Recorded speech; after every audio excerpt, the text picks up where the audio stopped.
আসসালামু আলাইকুম এভরিওয়ান, আশা করি সবাই ভালো আছেন। নতুন একটা ব্লগ নিয়ে আবারও আছি আপনাদের সাথে। তো আজকের ব্লগটি একদম দুপুরে রান্নার আগে থেকে শুরু করলাম। রান্নার আগে তো মশলা থাকতেই হবে, তো আজকে আমার বেশ কিছু মশলা অলরেডি শেষ হয়ে গেছে। তো রান্না শুরুর আগে ভাবলাম যে মশলাটা করে নিই। তো আমার বেশিরভাগ বাসায় যে মশলাটা একদম মাস্ট রাখতেই হয় সেটা হচ্ছে ভাজা জিরার গুঁড়া। এটা আসলে আমরা মাংস, তারপরে বড় মাছে যেমন পাঙাশ মাছ কিংবা রুই মাছ, কাতল মাছ, বড় সাইজের যে মাছগুলো, এগুলো দো পেঁয়াজি করলে হালকা একটু আর কি দিয়ে থাকি। আর এই মশলার যে স্মেলটা সেটা আবার যারা বাবা অনেক পছন্দ করে, তো এটা বাসায় করে রাখতে হয়। তো আজকে মাংস রান্না আছে, তো ভাবলাম যে মশলাটাও করে নিই। সাথে রসুন বাটা শেষ, রসুনটাও বেটে নিচ্ছি। আর এই মশলাগুলো কিন্তু কোনোটাই আমার ঈদের জন্য না, ঈদের আগে এগুলো শেষ হয়ে যাবে। নর্মালি আমি মশলা 5 থেকে 7 দিন, এক সপ্তাহের বেশি আমার আর কি করি না, এক সপ্তাহের মধ্যে এগুলো শেষ হয়ে যায়। তো এবারও ওরকমই করছি, ঈদের আগে তো মশলা আরও বেশি বেশি করে রাখা লাগবে আলহামদুলিল্লাহ, যেহেতু কুরবানি আছে। তো সেই হিসেবে একটু মশলার পরিমাণটাও বেশি লাগে, তো সেগুলো তো ঈদের আগে করব। তো আমি মশলা করার সময় একটু তেল আর একটু হলুদ দিয়ে করে নিই, এতে মশলাটা একদম আমি কিন্তু নর্মালি রেখে দিই, তো একদম পারফেক্ট থাকে, কখনো নষ্ট হয় না। আদা বাটাটাও আমি এভাবেই রাখি, আজ থেকে আদা বাটা অলরেডি আছে, তো আদা বাটা আর করা লাগবে না, শুধু রসুনটা বেটে নিলাম। তো এই তো মশলা রেডি থাকলে আমার রান্নাটা একদম ইজি হয়ে যায়, ঝটপট কেটে একদম বসিয়ে দেওয়া যায়। আর মশলা না থাকলে অনেক প্যারা মনে হয়, অনেকে আছে রান্নার আগে মশলা করে রান্না করে, তো আমার কাছে অভ্যাস হয়ে গেছে। তো এখন মশলা না রেডি না থাকলে এত বেশি রান্নাটা প্যারা হয়ে যায়। তো চেষ্টা করি আগের দিন মশলা রেডি করে রাখার। তো এই রসুনগুলো আগের দিন আর কি রাত্রে কেটে রেখে দিয়েছিলাম, তো মশলাটার ব্লেন্ডার করা হয়নি। তো এই তো দুপুরে রান্নার আগে মশলা রেডি করে নিলাম। এপাশে একটু ক্লিনও করে নিচ্ছি।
রান্নাঘর মেসি থাকলে রান্না করতে আসলে খুবই বিরক্ত লাগে।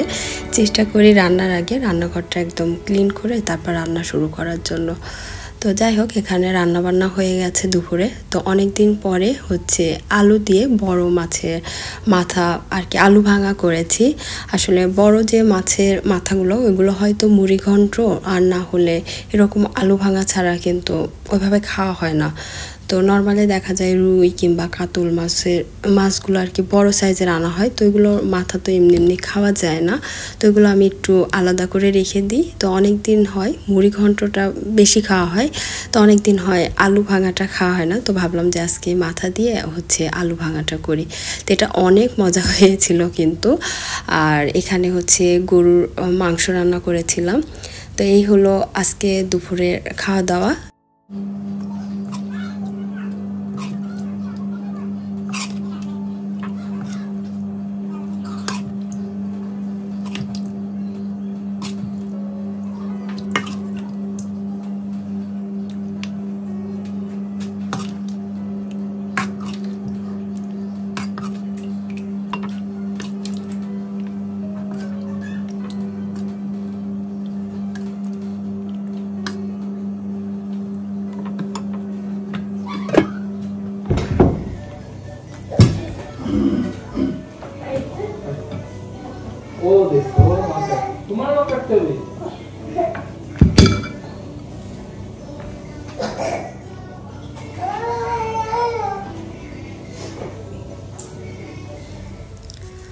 আলহামদুলিল্লাহ এই হলো আমাদের দুপুরের খাবার। যেহেতু ছুটির দিন ছিল, বাচ্চারা বাসায়, তারপরে আমার দেবর ছোট ভাই আসছে, তো একটু পোলাও রান্না করেছিলাম, একটু গরুর মাংস রান্না করেছি, আলু বড় মাছের মাথা দিয়ে ভাঙা করেছি, আর এখানে হচ্ছে বেগুনের চাপ ভাজি করেছি। এই তো সালাদ, এগুলো দিয়েই আমাদের দুপুরের খাওয়া দাওয়া শেষ করে একটু মার্কেটে এসেছি। যেহেতু পরের দিন হচ্ছে আমাদের একটা দাওয়াত ছিল, তো ফ্রেন্ডের বাচ্চার জন্য একটা গাড়ি কিনতে আসলাম, বার্থডের দাওয়াত ছিল আর কি।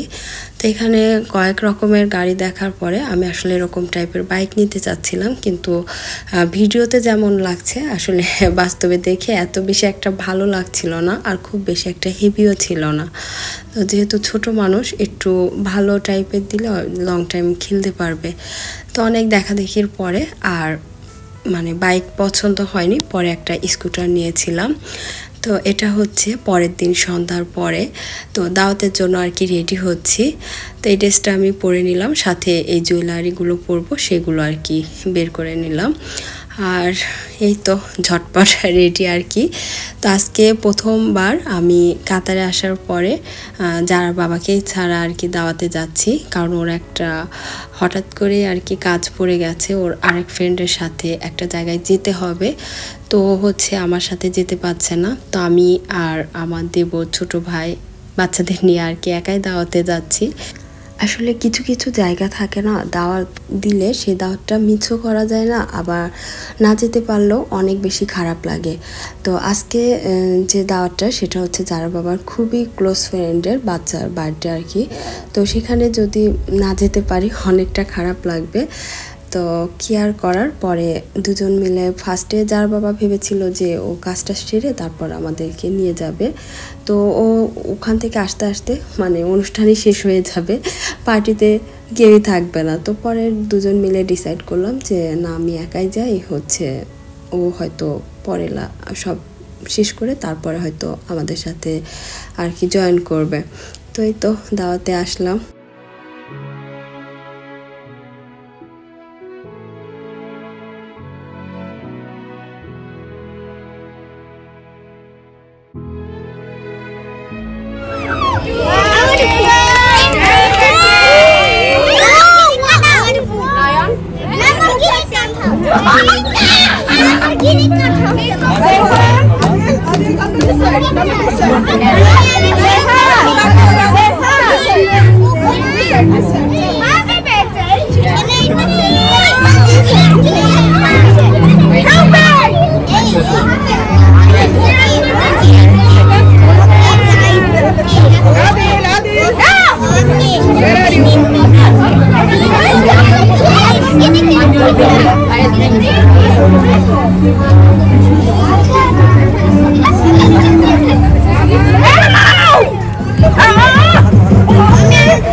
আমার ফ্রেন্ডের বাচ্চার জন্য সবাই অনেক বেশি দোয়া করবেন, আল্লাহ পাক যেন ওকে সবসময় সুস্থ রাখেন আর ও যেন একজন সৎ মনের মানুষ হয়ে গড়ে উঠতে পারে।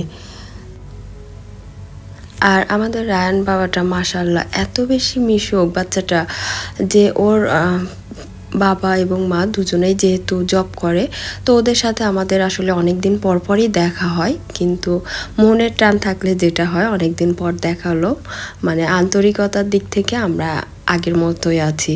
তো বাচ্চাটা এতদিন পর দেখা হলো এত সুন্দরভাবে মানে মিশে যায়, বিশেষ করে ও তো পুরো আমরা যে টাইমটা ছিলাম ওদের সাথেই ছিল আর সবাইকে বলছিল যে এটা আমার বাবার ফ্রেন্ড। তো এখানে আমরা খাবার নিচ্ছিলাম, অনেক রকম খাবার ছিল আর খাবারগুলো অনেক বেশি মজার ছিল, আমার কাছে মানে বেশ ভালো লেগেছিল খাবারগুলো। আর সব থেকে বেশি ভালো যেটা ছিল যে বাইরের ওয়েদারটা একদম পারফেক্ট ছিল। অবশ্য কাতারের ওয়েদার এখন অনেক চেঞ্জ হয়ে গেছে, এখন তো প্রায় মে মাসের শেষ, কিন্তু রাত্রিবেলায় বাইরে বসার জন্য একদম পারফেক্ট ওয়েদার, কোনো গরম নেই, সুন্দর বাতাস, মানে বসে থাকতেই ভালো লাগে। তো এই তো আমরা সবাই মিলে খাবার দাবার খাচ্ছিলাম, তো মজার মজার খাবারগুলো খাচ্ছিলাম, সবার সাথে অনেক বেশি এনজয় করছিলাম। সাথে এই ফ্রুট সালাদটা আমার বেশ ভালো লেগেছিল, তো আমি ফার্স্টে একবার নিয়ে আবার দ্বিতীয়বার এনেছি, মানে বসে বসে খেতে ভালোই লাগছিল ঠান্ডা ঠান্ডা।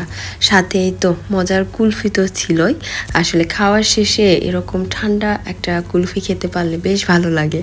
তো আমরা সবাই মিলে অনেক বেশি আর কি এনজয় করেছি। সবাই ভালো থাকবেন আর আমার ফ্যামিলির জন্য, আমার ফ্রেন্ডদের জন্য, ফ্রেন্ডদের বাচ্চাদের জন্য অবশ্যই অনেক অনেক বেশি দোয়া করবেন। নেক্সট ব্লগ নিয়ে আবারও চলে আসবো। আল্লাহ হাফেজ, আসসালামু আলাইকুম।